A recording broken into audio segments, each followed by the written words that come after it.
Good evening friends, welcome to my channel. Myself Somanshu. और आज finally वो दिन आ चुका है जब आप कल के दिन अपना IBPS क्लर्क प्रीलिम्स का 2020 का एग्ज़ाम देने जा रहे हैं। तो मैं उम्मीद करता हूँ आप लोगों की तैयारी बहुत अच्छे से होगी।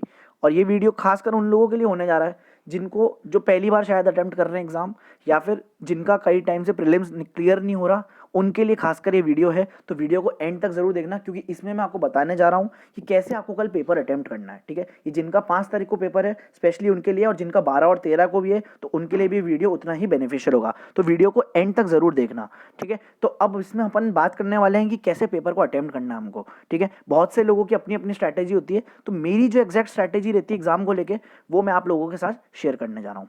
ठीक है, तो शुरुआत करते हैं, देखते हैं कि कैसे आपको पेपर को शुरुआत करना है। क्योंकि अब ऑब्वियसली इतना टाइम हो चुका है, रात के 9:30 बज रहे जब मैं वीडियो रिकॉर्ड कर रहा हूँ, और कल सुबह 8 बजे फर्स्ट शिफ्ट होगी। तो मैं उम्मीद करता हूँ हर एक ने अपनी अपनी एक स्ट्रैटेजी बना रखी होगी। ठीक है, लेकिन फिर भी इसको देख जाने से पहले अगर आप देख के जाएंगे तो आपको बहुत ज़्यादा बेनिफिशियल होगा। ठीक है, तो पहली बात, इंपॉर्टेंट बात, वीडियो को मैं इससे पहले आगे बढ़ाऊँ, आपके लिए इंपॉर्टेंट बात यह है कि अब आपको कुछ नहीं पढ़ना।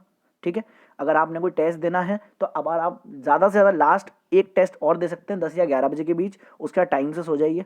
ठीक है, और अब जितना पढ़ना था आपने पढ़ लिया। ठीक है, अब कल डायरेक्टली जाकर आपको डिलीवर करना है बस। ठीक है, 11 बजे के बाद मैं उम्मीद करता हूँ आप में से कोई किताब ना देखे और समय से सो जाए। ठीक है, ताकि आप सुबह फ्रेश माइंड से उठें। ठीक है, अब पढ़ने से कुछ नहीं होने वाला। ठीक है, सिर्फ आपने जितना पढ़ा है वो आपके लिए मोर देन इनफ है। ठीक है, तो इस बात का आप लोगों को मन में लोड नहीं लेना या दिमाग में लोड नहीं लेना कि कल क्या होगा। ठीक है, हर एक का फ्यूचर इस एग्ज़ाम पे टिका हुआ है, मैं समझ सकता हूँ, क्योंकि कोविड का ज़माना है, कोविड का समय चल रहा है, हर एक के लिए एग्ज़ाम इंपॉर्टेंट है और मैटर करता है। ठीक है, लेकिन उसका लोड आपके एग्ज़ाम के ऊपर नहीं आना चाहिए, उसका प्रेशर आपके माइंड पर नहीं आना चाहिए। आज आपको अपने माइंड को बहुत रिलैक्स रखना है। ठीक है, तो अपन फटाफट से बिना किसी देरी के शुरुआत करते हैं और देखते हैं कि आपको IBPS क्लर्क का कल पेपर अटेम्प्ट कैसे करना है। ठीक है, तो स्टार्ट करते हैं। शुरुआत में जैसे कि आपको मालूम है कि इंग्लिश सेक्शन खुलेगा। ठीक है, तो इंग्लिश सेक्शन में बहुत से लोगों की, मेजरली बोलूँ तो 90% लोगों की दिक्कत रहती है कॉमन, कि वो सबसे पहले रीडिंग कॉम्प्रीहेंशन अटेम्प्ट करते हैं। और ये खासकर उन लोगों के लिए है जो कि हिंदी मीडियम से बिलोंग करते हैं, क्योंकि वो ऐसा मानते हैं कि रीडिंग कॉम्प्रीहेंशन 8 से 10 मार्क्स कैरी करता है, तो इसको अटेम्प्ट करके मैं मेरा सेक्शनल कट ऑफ निकाल लेता हूँ। ठीक है, तो ये सबसे बड़ी बेवकूफ़ी मानता हूँ मैं मेरी नज़र में। क्यों मानता हूँ? क्योंकि रीडिंग कॉम्प्रीहेंशन एक अब वो उस लेवल का नहीं आता जो आप 12th क्लास तक पढ़कर आते थे, जिसमें ऐसा कहा जाता था कि स्टोरी पढ़ ली और आपने आंसर मार्क कर दिया और आपका आंसर आ गया। क्लर्क का पेपर भी हो इवन, तो उसके अंदर भी आपको ये चीज़ नहीं मिलने वाली कि आपने स्टोरी पढ़ ली और उसकी बिहाफ पे आपने पैसेज के क्वेश्चन मार्क कर लिए। ऐसा आपको पैसेज मिलने नहीं वाला कल। ठीक है, थोड़ा सा सेंस बेस्ड होगा, तो उसको अटेम्प्ट करने से पहले आपको ये स्ट्रैटेजी माइंड में होनी चाहिए। मैं मना नहीं कर रहा कि आप अटेम्प्ट ना करें, पर आपकी स्ट्रैटेजी होनी चाहिए कि उसको सबसे एंड में अटेम्प्ट किया जाए। अगर आप सबसे पहले अटेम्प्ट कर रहे हैं तो आधे से ज़्यादा समय आपका कब निकल जाएगा उसको रीड करने में ही आपको मालूम नहीं चलेगा। ये सिर्फ उन्हीं लोगों के लिए है जिनका इंग्लिश वीक है और जिनका इंग्लिश का सेक्शनल कट ऑफ नहीं निकलता। ठीक है, तो आप लोगों को कल करना क्या है कि सबसे एंड में आपको रीडिंग कॉम्प्रीहेंशन को अटेम्प्ट करना है। ठीक है, और ये कब करना है? लास्ट के 8 मिनट। ये मैंने 8 मिनट क्यों लिखे हैं? क्योंकि आपको जिनकी रीडिंग हैबिट नहीं है और जिनका सेंस ही नहीं है कुछ, उनके लिए 8 मिनट है। बाकी जिसकी रीडिंग हैबिट अच्छी है, जिसका इंग्लिश का सेंस अच्छा है, उनके लिए तो कोई डिफिकल्टी होनी नहीं चाहिए, भले वो पहले अटेम्प्ट करें या लास्ट में अटेम्प्ट करें। ठीक है, तो वो मैटर ही नहीं करता उन लोगों के लिए। उसके बाद अब करना क्या है? तो अब पेपर अगर आपके सामने खुले तो सबसे पहले देखना क्या, आपको पेपर में ढूंढना क्या है? सबसे पहले आपको इजी क्वेश्चंस ढूंढने हैं, जैसे कि फ्रेज या वर्ड रिप्लेसमेंट। ये बहुत ज़्यादा इजी आएंगे। ठीक है, ऐसे होंगे कि आप पढ़कर भी इनको मार्क कर सकते हैं। ठीक है, फिलर्स आएंगे, फिलर्स भी मोर और लेस ईजियर साइड पे ही रहने वाले हैं। ठीक है, आप ज़्यादा परेशान ना हो, अगर आपके 2 या 3 भी मार्क हो जाते हैं तो मोर देन इनफ है। अगर क्लोज टेस्ट कल आता है तो आप क्लोज टेस्ट भी अटेम्प्ट करेंगे, लेकिन वो उसमें आप वो ही क्वेश्चन मार्क करें या आंसर मार्क करें जिसको लेके आप श्योर है। ठीक है, 5 क्वेश्चन में मानता हूँ स्पेलिंग एरर के आने चाहिए। अगर नहीं आते तो उसकी जगह फ्रेज रिप्लेसमेंट या ऐसा कुछ, मतलब इन्हीं टॉपिक्स के अंदर मिसलिनियस टॉपिक जिनको मैं कहता हूँ वो आएंगे। ठीक है, और एक रीअरेंजमेंट तो 100% कन्फर्म आना चाहिए। ठीक है, और ये शिफ्ट टू शिफ्ट भी डिफर कर सकता है। इन 5 या 6 टॉपिक में से कोई से भी 3 या 4 आपके मिसलिनियस के अंदर आपको मिलेंगे। ठीक है, इनको आपको कंप्लीट करना है 10 मिनट के अंदर अंदर।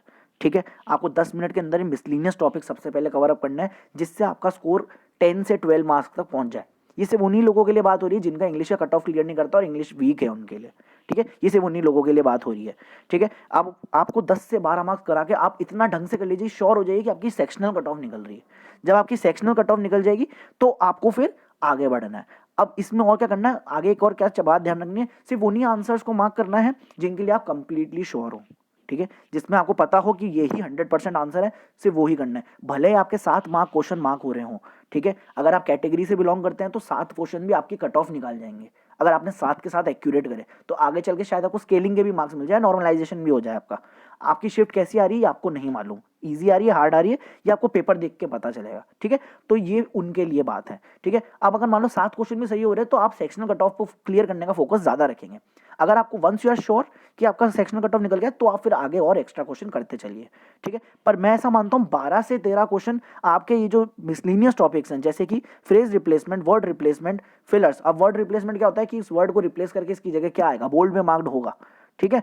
और फिलर्स आएगा, क्लोज टेस्ट आएंगे, स्पेलिंग एरर आएंगे, या फिर स्पॉटिंग एरर होंगे। स्पॉटिंग एरर अगर आप अटेम्प्ट करते हैं तो उसमें अगर आपको श्योर हो तो ही मार्क करें, अदरवाइज ना करें, ठीक है। अपनी एक्यूरेसी पे बिल्कुल ध्यान दें, गैस वर्क को बिल्कुल अवॉइड करना, ठीक है। 10 से 12 मिनट के अंदर आपके मिसलिनियस क्वेश्चन हो जाने चाहिए और बचे हुए 8 मिनट में आपको सिर्फ और सिर्फ पैसेज पे ध्यान देना है। और इवन इफ के इसके बाद अगर आपके पास कोई समय बच जाता है तो आपको अपने इंग्लिश के पेपर को गो थ्रू करना है और सारे जो क्वेश्चन आपने मार्क करे उनको चेक करना है, ठीक है। ये आपको स्ट्रेटेजी समझ में आई। अब बढ़ते हैं अपन आगे क्वांट की तरफ। क्वांट के अंदर आपको करना क्या है, सबसे पहले लोग क्या करते हैं, या तो वर्ड प्रॉब्लम्स उठा लेते हैं, उसमें माथापच्ची करने लग जाते हैं, या फिर आप कह लीजिए जिस जिस चैप्टर को लेकर श्योर होते हैं उनको अटेम्प्ट करने की कोशिश कर लेते हैं, उसमें आपका अक्सर समय निकल जाता है। या फिर डीआई दिख जाती है, जैसे क्वेश्चन नंबर 1 खुला और आपके सामने डीआई है, तो आप डीआई की तरफ नहीं भागेंगे। सबसे पहले आप किसकी तरफ भागेंगे, आप भागेंगे सिंप्लीफिकेशन और अप्रोक्सीमेशन ढूंढने में। फटाफट से अपनी स्पीड को इस तरह से मेंटेन करके चले कि सिंप्लीफिकेशन और अप्रोक्सीमेशन जहां आपको दिखे सबसे पहले उनको निपटाना है आपको। इनको करीब 5 से 6 मिनट के अंदर अंदर आपको खत्म करना है, चाहे 10 आ रहे हैं चाहे 12 आ रहे हैं, क्योंकि 10 से 12 मार्क्स कैरी करेंगे तो ये बहुत ज्यादा स्कोरिंग टॉपिक है, ठीक है। इसके बाद हम नंबर सीरीज पे ध्यान देंगे। अगर रॉन्ग सीरीज आती है तो बहुत इत्मीनान से करना, इतना मत करना, ऐसा मत करना कि आप हड़बड़ाहट में गलत नंबर मार्क कर दें, क्योंकि आजकल ट्रेंड ऐसा बन गया कि प्रीलिम्स के अंदर भी रॉन्ग नंबर सीरीज आने लग गई। तो अगर आपकी शिफ्ट हार्ड हुई तो रॉन्ग नंबर सीरीज आने के चांसेस हैं, अदरवाइज क्वेश्चन मार्क वाली या मिसिंग नंबर सीरीज ही आएगी। तो इनको 3 से 4 मिनट के अंदर कंप्लीट करना है, ठीक है। जो आता हो, ज्यादा टाइम स्पेंड मत करना नंबर सीरीज में भी, क्योंकि क्या अगर आपने अपने ईगो पे ले लिया तो आपका समय कम निकलेगा, 20 मिनट का आपको मालूम भी नहीं चलेगा, ठीक है। फिर आते हैं अपन क्वाड्रेटिक इक्वेशन पे। क्वाड्रेटिक इक्वेशन भी अगर आता है तो आपको अटेम्प्ट करना है और ये कम से कम 3 से 4 मिनट के अंदर 5 क्वेश्चन हो जाने चाहिए, ठीक है। आपको आई होप ये स्ट्रैटेजी समझ में आ रही होगी, और अगर आपको ये स्ट्रैटेजी पसंद आई है तो इस वीडियो को लाइक करें और शेयर करें और ज़्यादा से ज़्यादा लोगों तक पहुंचाएं, ताकि उनको 12 या 13 तारीख को जिनका एग्जाम है उनको भी हेल्प मिल सके, एज वेल एज कल अगर जिनका 3:30 बजे पेपर है उनको भी इस वीडियो के थ्रू हेल्प मिल सके, ठीक है। फिर आते हैं अपन डीआई के ऊपर, ठीक है। डीआई के मैं मानता हूँ एक सेट ही आएगा लगभग, अगर चांसेस हुए तो 2 सेट्स भी आ सकते हैं, ठीक है। और 5 से 7 मिनट के अंदर आपको ये दोनों सेट कंप्लीट करने ही करने हैं अगर आप अटेम्प्ट कर रहे हैं तो। और अगर ज़्यादा से ज़्यादा नहीं हो पा रहा तो एक सेट भी अटेम्प्ट करेंगे तो भी बेटर रहेगा। लेकिन इंपॉर्टेंट बात क्या बनती है कि simplification, approximation, number series, quadratic और डीआई, ये सब मिलाकर आपके 20 से 22 क्वेश्चन बन जाएंगे अगर आप बिल्कुल अच्छे टाइम मैनेजमेंट से चलेंगे, जैसा मैंने आपको बताया इस वीडियो में, ठीक है। तो क्योंकि मोर और लेस प्रीलिम्स के अंदर आपको टाइम मैनेज करना ही बहुत मुश्किल पड़ता है, ठीक है। ये सब लोगों के साथ कॉमन दिक्कत है। अगर आपका समय बचेगा तो उसका क्या करना है आपको, miscellaneous word problems, that is word problems, जो आपके चैप्टर वाइज क्वेश्चंस होते हैं उन पे ध्यान देना है, ठीक है। उसमें अटेम्प्ट कौन से करना है, वो ही करने हैं जो आपके पढ़े हुए हैं।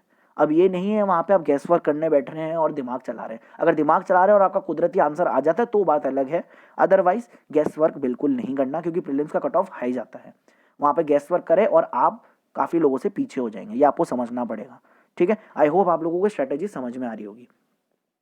आगे बढ़ते हैं इसमें, तो आई होप आप लोगों को क्वांट के रिगार्डिंग सारी बातें क्लियर हो चुकी हैं, कैसे आपको क्लियर करना है इन सब चीज़ों को। ओवरऑल अगर आपको मैं बोलूं तो 12 से 13 मिनट या 14 मिनट के अंदर अंदर आपके सिंप्लीफिकेशन, अप्रोक्सीमेशन, नंबर सीरीज और क्वाड्रेटिक इक्वेशन कंप्लीट हो जाने चाहिए। और बचे हुए अगर 6 मिनट बच रहे हैं तो डीआई को अगर आप देंगे तो आपके 20 से 22 क्वेश्चन कवर हो जाएंगे। ये एक एवरेज स्टूडेंट के रिगार्डिंग बात कर रहा हूँ मैं। अगर आपकी मैथ्स की स्पीड, बहुत से लोग ऐसे होते हैं जिनका मैथ्स और रीजनिंग बहुत ही ज़्यादा लाजवाब होता है, ठीक है, बहुत ही ज़्यादा एक्सेप्शनल होता है, उनको इंग्लिश में दिक्कत आती है, तो इंग्लिश की डिस्कस मैंने ऑलरेडी कर ली है, ठीक है। जिनका क्वांट वीक है उनके लिए है कि अगर आप इनका आपका कट ऑफ ही नहीं निकल रहा तो आप ऐसी स्ट्रेटेजी फॉलो करें कि 10 से 12 मिनट या 14 मिनट के अंदर आपके ये निम्नलिखित जो टॉपिक है ऊपर वाले ये कंप्लीट हो जाए, और उसके बाद समय बचे तो मिसलिनियस या वर्ड प्रॉब्लम्स पे आप ध्यान दें, ठीक है।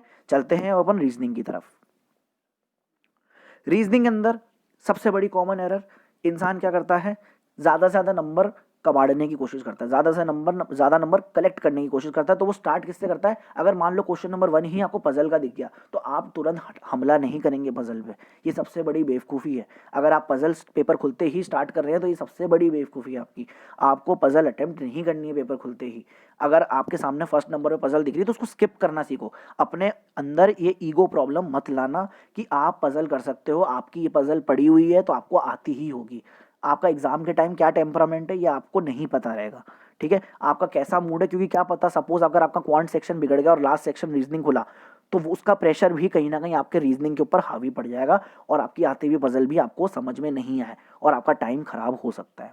आप समझ रहे होंगे, I hope you are getting my point, ठीक है। तो आपको पजल्स और सिटिंग अरेंजमेंट फर्स्ट टाइम में अटेम्प्ट नहीं करनी। करना क्या है फिर, करना ये है कि सबसे पहले आपको इजी टॉपिक ढूंढना है। इजी टॉपिक कौन कौन से होते हैं, direction and distance, coding decoding जिसमें कहते हैं चाइनीज कोडिंग डिकोडिंग कहते हैं, ठीक है, ब्लड रिलेशंस, इनइक्वालिटीज, स्लॉग्स, नंबर या अल्फाबेट्स पेयर, ठीक है, और अल्फा न्यूमेरिक सीरीज। इन सारे टॉपिक्स ये शिफ्ट टू शिफ्ट डिफर करेंगे कि किसकी शिफ्ट में कौन से ज्यादा पूछे गए। इन 6 या 7 टॉपिक में से 3 या 4 सबके रोटेशनली आएंगे, ठीक है। इन्हीं 6 या 7 टॉपिक में से रोटेशन आपका आता रहेगा। ऑर्डर एंड रैंकिंग भी शायद आपके आ जाए, पर जितना मेरा एक्सपीरियंस रहा है मैंने देखा है कि अक्सर प्री के अंदर ऑर्डर एंड रैंकिंग का एक क्वेश्चन आ सकता है, वो भी मिसलिनियस में, ठीक है। कोई डिटेल्ड वर्जन में 3 या 4 क्वेश्चन आपके ऑर्डर एंड रैंकिंग के पजल फॉर्म में पूछ सकते हैं, ठीक है, अदरवाइज वो भी नहीं। पर क्लब की बात करें तो शायद नहीं आएगा ऑर्डर एंड रैंकिंग, ठीक है। फिर उसके बाद क्या आता है, फिर आपको मिसलिनियस क्वेश्चंस के ऊपर जाना है, जैसे कि नंबर या वर्ड काउंटिंग, कि लेफ्ट से राइट काउंट करो और राइट से लेफ्ट काउंट करो, ये वाले आपको क्वेश्चन करना है एक, ठीक है। उसके बाद वर्ड फॉर्मेशन, अगर वर्ड फॉर्मेशन का क्वेश्चन आया है तो, ठीक है। उसके बाद जाके आपको पजल और सेटिंग अरेंजमेंट पे ध्यान देना है। अब पजल और सेटिंग अरेंजमेंट कौन सी अटेम्प्ट करनी है, अटेम्प्ट वही करनी है जो आपकी पड़ी हुई है। अगर आपको सर्कुलर पजल आती है तो आप उसी को अटेम्प्ट करेंगे सबसे पहले। अगर आपको फ्लोर बेस्ड पजल आती है तो आप फ्लोर बेस्ड पजल को ही अटेम्प्ट करेंगे। अगर आपको स्क्वायर टेबल पजल आती है तो सबसे पहले आप उसे अटेम्प्ट करेंगे। अपना कंफर्ट जोन ढूंढना है आपको पजल में, पजल और सेटिंग। आपका लीनियर पजल अगर आपका फेवरेट है और आपकी अच्छी प्रैक्टिस है तो आप लीनियर पजल ढूंढेंगे सबसे पहले। अगर पैरेलल रो आपका फेवरेट है तो आप पैरेलल रो सबसे पहले ढूंढेंगे, ठीक है। अपना कंफर्ट जोन आपको देख के चलना और अपने कंफर्ट जोन के मुताबिक ही आपको पजल ढूंढ के और उसे अटेम्प्ट करना है। ये नहीं कि आपने कोई पजल देख ही नहीं रखी और आप उसको अटेम्प्ट करने बैठ गए, ठीक है। अगर आप अटेम्प्ट करने बैठ गए तो आपको पता भी नहीं चलेगा, आपका 20 मिनट कम निकल जाएगा और आपके आते हुए जो मिसलिनियस क्वेश्चन है जो मैंने ऊपर मेंशन करे, इनइक्वालिटीज, कोडिंग डिकोडिंग, स्लॉग्स, ये सब आपके चले जाएंगे और आपके आते हुए नंबर चले जाएंगे। लफड़ा क्या होगा एग्जाम में, जो पर्सनल एक्सपीरियंस देखे मैंने, कि आप पजल के अंदर इतना ज्यादा स्टक्ड अप हो गए कि जब आपने क्वेश्चन नंबर 31 पे क्लिक करा तो आपको पता चला इनइक्वालिटीज थी वो 5 क्वेश्चन, और आपको इतना समय बचा ही नहीं है कि आप पजल अटेम्प्ट कर पाए। पजल के चक्कर में अगर इतना समय बचा ही नहीं कि आप इनइक्वालिटीज अटेम्प्ट कर पाए, तो ये दिक्कत ना हो इसलिए मैंने लास्ट में मेंशन किया है कि आपको पजल और सेटिंग अरेंजमेंट लास्ट में करना है। गेटिंग माई पॉइंट, ठीक है। इस बात का आपको बेहद और बेहद ज्यादा ध्यान रखना है, क्योंकि रीजनिंग एक ऐसा टॉपिक है जिसमें आप फुल भी स्कोर कर सकते हैं अगर आपका अंडरस्टैंडिंग अच्छा है तो, ठीक है।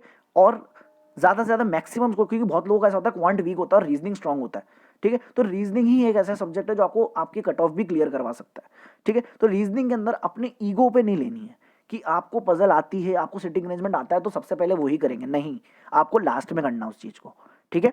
तो मिसलिनियस पहले, सबसे पहले आपको इजी टॉपिक्स करने हैं जो मैंने ऊपर मेंशन करे, direction distance, coding decoding, blood relations, alpha numeric और जितना भी मेंशन है ये सब करना है। उसके बाद मिसलिनियस करना है और उसके बाद आपको पजल और सेटिंग अरेंजमेंट को उठाना है, ठीक है। टाइम मैंने इनके अंदर सेपरेट सेपरेट मेंशन कर रखा है कि जो इजी टॉपिक्स हैं ये 10 मिनट के अंदर हो जाने चाहिए, मिसलिनियस टॉपिक में 2 से 3 मिनट मैक्सिमम, और पजल और सेटिंग अरेंजमेंट के 8 से 10 मिनट आपको देने ही देने हैं, ठीक है। लास्ट के 10 मिनट आपको अपने पजल्स के लिए छोड़ने ही छोड़ने हैं। अगर आपका मान लो मिसलिनियस टॉपिक या इजी टॉपिक के अंदर आपका समय व्यतीत हो चुका है और आपके ज्यादा अटेम्प्ट नहीं हुए तो तुरंत आप पजल के ऊपर स्विच कर जाए। स्विच करने की अपने अंदर आदत बना लेना, चाहे वो मैथ्स हो, चाहे वो रीजनिंग हो, चाहे वो इंग्लिश हो, आपको तीनों सेक्शन के अंदर स्विच करना या स्किप करना आना चाहिए। आपके मन में ये ईगो नहीं आना चाहिए कि मैं ये कर सकता हूँ, मुझसे क्यों नहीं हो रहा। अगर आपने मुझसे क्यों नहीं हो रहा करना क्योंकि मैं पढ़ के आया हूँ, मुझसे क्यों नहीं हो रहा, तो आप बहुत लोगों से ऑलरेडी पीछे हो चुके हैं और आपका प्रीलिम्स क्लियर करना बहुत ही ज़्यादा डिफिकल्ट है। आप इस बात को आराम से समझें, क्योंकि ऑलरेडी सीट्स कम हैं तो आपका कंपटीशन भी उतना ही ज़्यादा टफ होने वाला है, ठीक है। तो ये बात आई होप आप लोगों को अच्छे से समझ में आई होगी कि कैसे पेपर अटेम्प्ट करना है। अपना टेम्परामेंट बिल्कुल भी नहीं खोना। अगर मान लो आपका एक सेक्शन खराब भी हो गया है तो उसका प्रेशर अगले सेक्शन पे मत आने देना। अपने आप को काम और कंपोज रखना एकदम, ठीक है। पानी पीकर जाना, पेपर के बीच में उठने दिया जाता नहीं है आपको, आपको मालूम होगा ये बात। पानी पीकर जाना, पानी, एग्जाम से पहले वॉशरूम जरूर से होके हैं, क्योंकि बहुत से लोगों के साथ, इवन मेरे साथ भी ऐसा हो चुका है कि एग्जाम के बीच में आपको वॉशरूम आ जाता है क्योंकि प्रेशर इतना ज़्यादा होता है कि आपके अंदर नेचर्स कॉल आ सकती है। ये बहुत कॉमन प्रॉब्लम है, ठीक है। तो मेरे साथ भी हो चुकी है, शायद आपके साथ भी कभी हुई होगी, ठीक है। इन बातों का आपको बहुत ज़्यादा ख्याल रखना है, बिल्कुल अपने अंदर प्रेशर की सिचुएशन क्रिएट नहीं करनी है, ठीक है। आई होप आप लोगों की स्ट्रैटेजी क्लियर आई होगी। तो thanks for watching guys. I hope आप लोगों को स्ट्रैटेजी मेरी बिल्कुल अच्छे से समझ में आई होगी। और अगर आपको ये वीडियो पसंद आया तो इसको लाइक करो यार, शेयर करो, कमेंट करो और सब्सक्राइब करो मेरे चैनल को, और बेल आइकन को प्रेस करना ना भूलो ताकि आने वाले सभी वीडियोस की नोटिफिकेशन मिलती रहे। अपने टेम्परामेंट को बिल्कुल ईजी रखें, आज आराम से समय पर सो जाएं और अच्छी नींद लें, ठीक है, ताकि आप कल सुबह फ्रेश माइंड से जाकर अपना एग्जाम दे सकें। So keep calm guys and all the best. मैं आपसे बहुत ही जल्द वापस मिलता हूँ नए वीडियो के अंदर। तब तक के लिए subscribe to my channel and I will be back soon. Thank you guys.